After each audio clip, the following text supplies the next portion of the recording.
Hi, dear loves. I'm Nicole, and as a spiritual advisor, as a spiritual life coach, I've got to tell you that these are the moments that make me so proud of my clients. One of my clients is who you're about to listen to right now. She has embarked on the next phase of her life mission, and I am so proud of her. It takes a lot of courage to step in that pathway that's uncharted territory, that's a new beginning. It takes a lot of courage to accept the fact that you're experiencing a spiritual awakening that's pulling you away from stagnation, being stuck, survival mode, pulling you away from things that are just earthly and that either never have served you any good or just have stopped becoming useful to your spiritual growth. So let's pour a whole heap of light working energy, love, and hugs for my dear, dear spiritual superstar coaching client, Mary, and encourage her to continue to pursue her life mission. Hello, all you screwed up souls out there. Welcome to Healing Thoughts. I'm your host, Mary, and I'm sitting in my Reiki room. I just got off the phone with my spiritual coach, Nicole. She's awesome. And thinking about this wedding I'm having in 2 weeks. Well, the wedding's March 18th, which is 2 weeks and 2 days away. But my whole family's going to be here from all over the United States, and I'm nervous. I'm nervous about them seeing my not so perfect life here. We all want to be perfect, don't we? We all want to be perfect. But there's no such thing as perfect. And yeah. So I'm in my Reiki room, which is scattered with boxes. I have the box of tablecloths and napkins that need to be ironed. I have the box of organza that needs to be cut to try to hide the fact that the chairs are white like resin chairs. They're the white plastic chairs that everybody has on their patio. So, yeah, turns out you can't rent stuff. And like a normal wedding, if you were in the States, you could rent from a party place really nice, those nice wedding chairs, the gold ones, pretty chairs, but can't do that here. I could if I was wealthy, but I'm not. So we're doing the resin chairs and putting on like a blue organza. Yeah, so the theme of the wedding is sea glass. So we have different color blues and greens, aqua, teal. So it's going to be nice. But I'm nervous. I always get nervous when my family's here because I think I'm always trying to show them that, I'm doing okay. Yep. So I have a guest house here in Culebra, and it's not a big wedding. There's about 40 people coming, so it'll be interesting.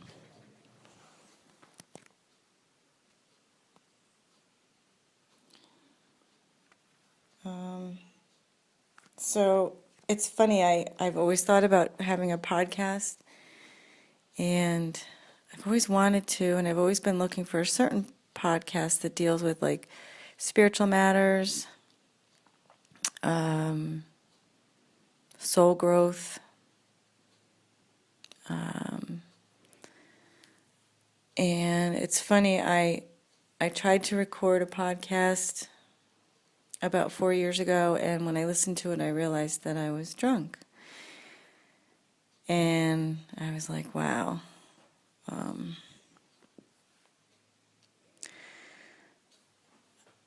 Obviously, podcasting was not in my future because I couldn't speak without slurring my words. So 2.5 years ago, I went to rehab for alcoholism. I wanted to go sooner, but rehab is expensive. So my husband, who doesn't like to spend money, was not into me going. But anyway, I went to rehab 2.5 years ago, and I made the airplane reservation, and I made the reservation for the rehab without telling my husband, and then I just announced it walking into the living room. So basically he said, I need a check for $22,000. I knew we had some retirement savings, so yeah, so we blew through that. But I got to tell you, I never, ever could have put this wedding together the way I was drinking. There's no way. Yeah, my mind is clear. I'm able to function.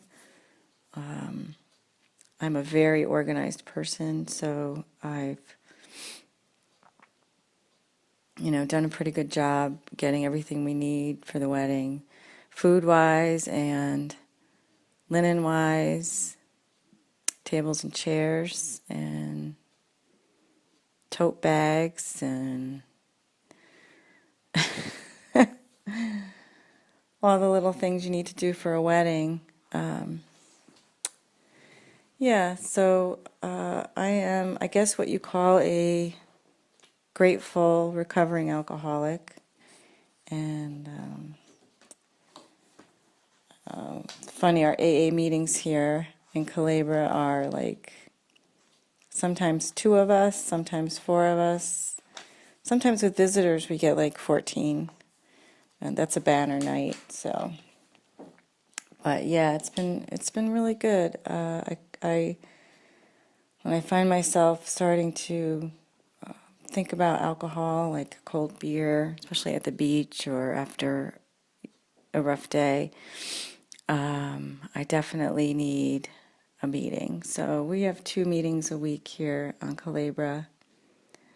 Oh, and if you don't know where Calabria is, it's about 15 miles from the main island of Puerto Rico, which is a U.S. territory. We're not a state. We can't vote for president, unfortunately. But we are U.S. citizens, so you can travel to Calabria without a passport, which is nice, from the States. So, yeah, it's a small island, like 2,000 people here annually, 3,000 during the high season with all the visitors. Sometimes we get celebrity visitors, and they definitely love to come to, I mean, I don't know, there's a lot of celebrities that are in AA. I don't know if you know that, but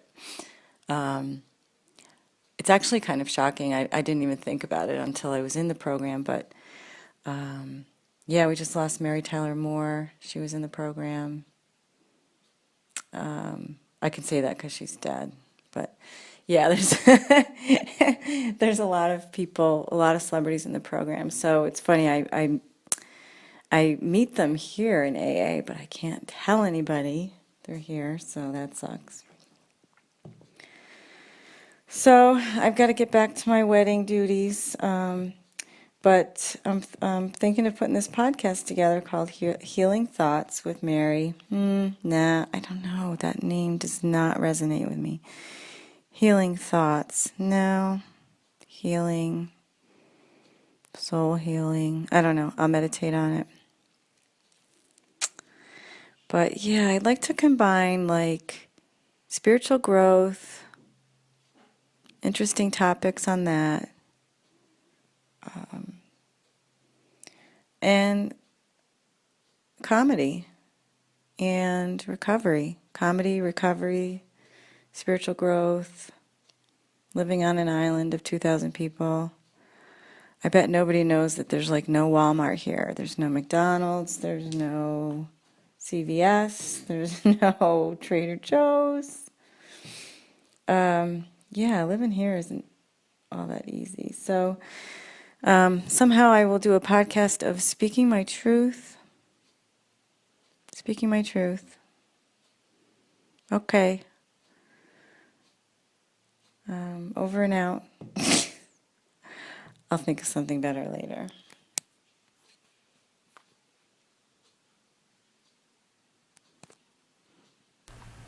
Pretty great for the first time, right? Now you're going to hear the second day. And this is truly powerful. This is that momentum that begins to grow. This is that strengthening of your drive and your courage and your determination. And she's exhibiting just how brave she is. And that this is the epitome of the first baby steps to living your mission. And you're just going to hear such a big difference night and day, though the seedling of her truth is very, very clear. This is day 2.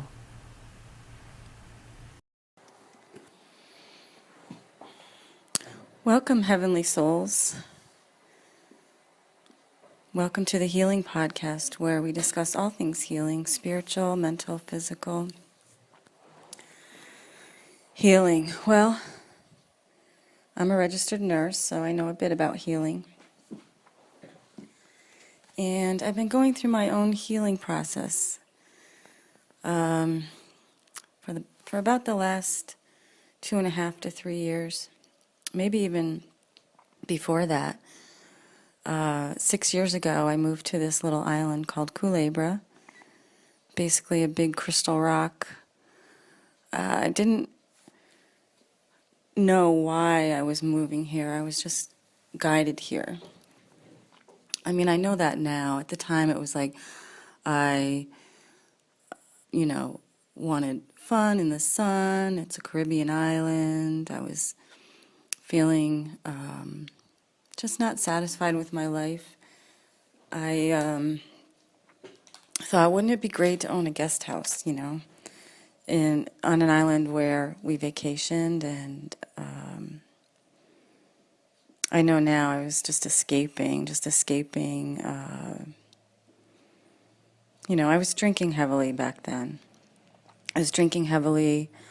I was losing jobs, getting new jobs, and I came to Culebra to escape. Now I know that Culebra is a very spiritual place, and I was growing. It's like my soul knew that I needed to be here. Unfortunately, I continued to drink alcohol for a number of years, and finally, 2.5 years ago, sought help through rehab. So I flew to Florida. I spent a month there, and ever since I've been going through this spiritual awakening. I don't think it's any surprise to anyone that our planet is going through a shift, a shift in consciousness, I guess, because we're awakening spiritually. And I've been going through my own spiritual growth, and I'm just hoping that this podcast can inspire you. So let me tell you a little bit about myself. 2.5 years ago, I went to rehab, and I knew I needed help. I knew I had to stop drinking. I didn't want to stop drinking. I didn't think I could stop drinking. I was in a jail of sorts, prison of my own making. I was at the point where I really needed the alcohol in the mornings to stop shaking, to function. It's crazy to think of it now. And I used to hide bottles of vodka in the bathroom. Like the one room my husband wouldn't go in is my private bathroom. And, of course, I thought I was hiding them. He knew all along.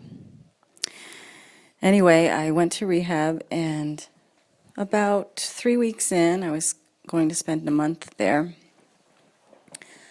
The it's funny, my I don't know what you call him, my counselor there wanted me to go to a halfway house. And my husband here on Calabria, I knew could not handle running this guest house business without me. I knew I had to get home. What ended up happening was I broke my hip. I was running and I fell, and if you guys know anything about alcoholism, you know that your bones get brittle. I didn't have the right nutrition, I wasn't taking care of myself, and I was running high speed and tripped and flew what I've been told is about 10 feet in the air. Landed on my hip. My leg was completely facing the wrong direction. I knew I was in trouble. I was in excruciating pain. An ambulance was called. I went to the hospital. And I have to tell you, being a patient in the hospital, I was a registered nurse. I dealt with trauma. I worked in the OR. But being a patient, and they knew I was from rehab. Those nurses were very judgmental. It opened my eyes as a patient that, we shouldn't judge people. It's wrong. And I was in excruciating pain, and it was a horrible, horrible few days. I ended up having a pinning of my hip.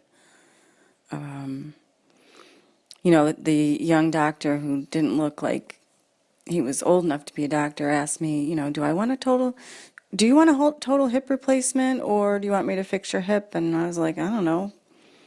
Being a nurse, I thought, be cautious, just have them fix the hip. Total hip replacements don't last very long. I mean, they last about 20, 25 years, and I was 49 at this time, so I picked the pinning of the hip. Anyway, I went back to rehab and finished out my week there. It was very difficult, but I was determined to finish. And so I finished the rehab and came back to Calabria. Now, my counselor didn't want me to come back here because she knew Calabria is a very touristy place. I mean, drinking is rampant here. It's the culture. Not the local culture, but more the culture of vacationing, and just alcohol is really prevalent here. And there was no AA on this island at the time. So I didn't realize it, but God kind of, or the universe, whatever you want to call it, made it so that I was pretty much bedridden for the first month I was here.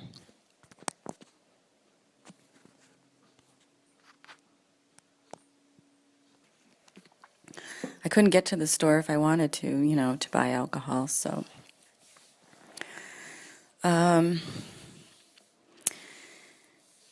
We started the AA program, and I was hobbling around. At this point, my leg was, my right leg was shorter than my left leg, and it was pretty awful. I was hobbling around with a cane, but there was a couple on this island that had been sober for, 25 years or so, and we got together, and there was another woman on this island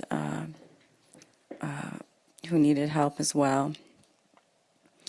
So we got the meetings going, and I was able to convince this woman, her name is Deborah, to go to the rehab that I had gone to, because she came to the meetings, but she was still drinking.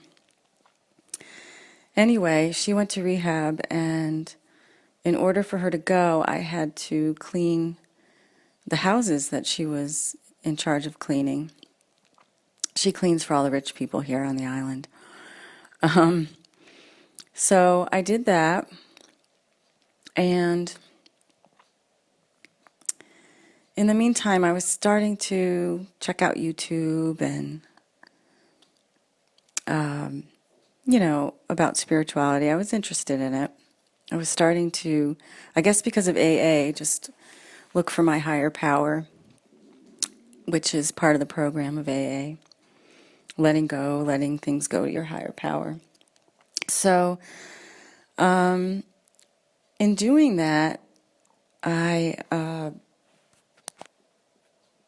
basically started learning things, started talking to people about spirituality, and I was brought up Catholic, so I'm really into angels, and started talking to my sponsor who lives on the island about spirituality, and got some angel oracle cards, and I didn't know what I was doing at the time.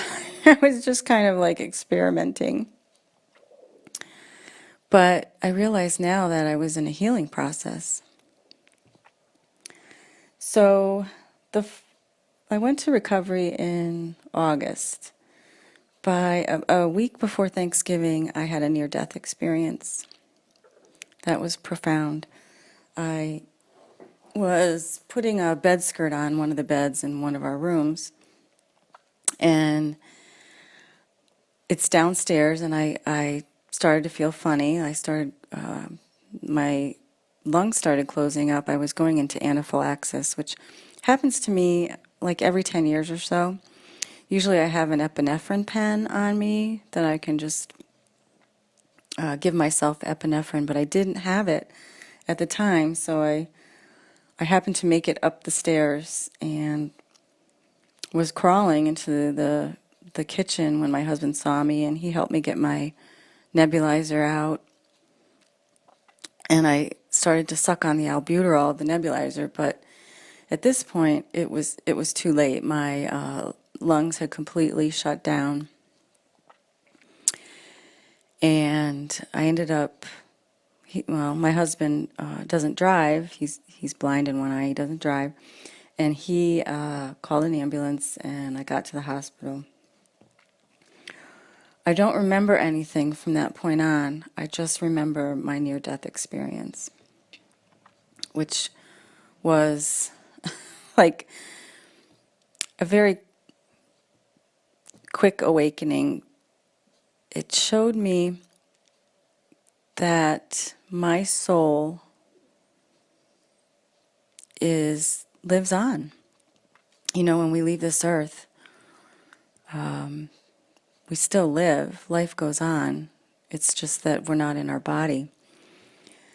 And I've heard that a lot, and I truly believed it, but now I know it.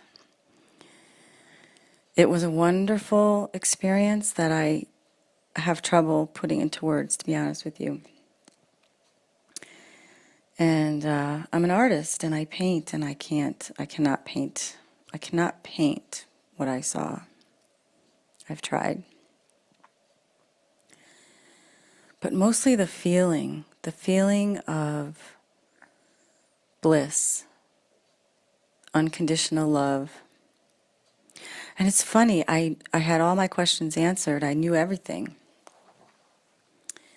And yet when I came back, I guess I forgot most of it, but the important thing I took with me is that, two things. We are all one. And by we, I mean all beings on this planet, and off this planet, for that matter. We're all one, and love is all that matters. Love is all that matters. Oh my gosh, you hear that in songs, you hear it. I've heard it a lot, but now I know it. It really is all that matters. So, after having that experience, and then I ended up having a total hip replacement, I started talking to my angels, I started praying, I started meditating, literally a minute at a time. I would set my iPhone for 1 minute, and I would meditate, and then I got up to 2 minutes, and then 5 minutes. But what was really amazing was I started praying to my angels, to God, and my higher power, I guess my higher self, universal energy, source energy, whatever you want to call it, most divine, high. And I felt my angels around me, specifically flying. I live on an island where to get to Puerto Rico and San Juan, it's best to fly in a puddle jumper. And I felt like the angels were just flying with me. They were with me the morning of my surgery. And after my surgery, the surgeon commented that he felt that God was in the room with him because it was a very difficult surgery. He had to pry pins and out of cement basically, and unpin my hip, and then take it out and put in a fake hip, whatever you want to call it. And he thought the surgery was going to take like 12 hours, but it took about 6. So after that, and after that recovery, I started having awakening symptoms. Like I felt like my heart was opening up. I know a lot of you out there are having the same symptoms of awakening. And now I'm going through, I've continued my prayer and meditation. It's really, for me, a form of self-love and helps me to not drink. But in doing that, I'm really feeling guided to my path, to my soul's path. Why am I here? Why am I on this earth? What is my mission? I truly believe my mission on this earth is to be a healer.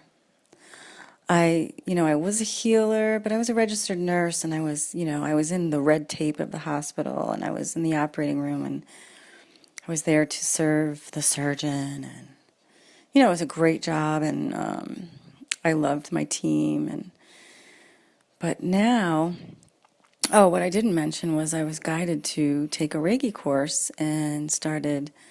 I'm a Reiki practitioner. I do Reiki treatments for people, and I've gone on to be a Reiki master. And so as I continue on this healing path, I thought I need to speak about it. I need to talk about it. I need to speak my truth, which, you hear that all the time.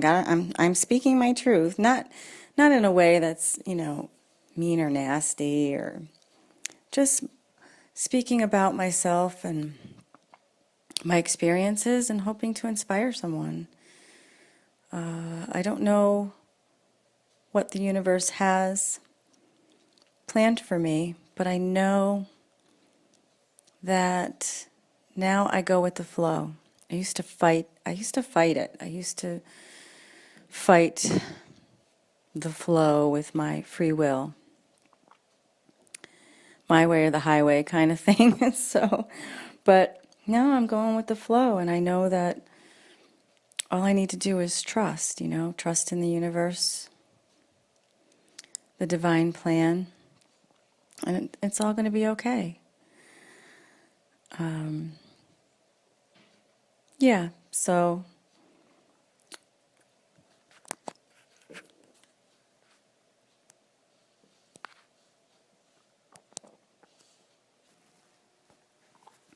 as I continue on my path of discovery and healing old wounds and healing myself mentally and physically and spiritually, I hope that you'll join me.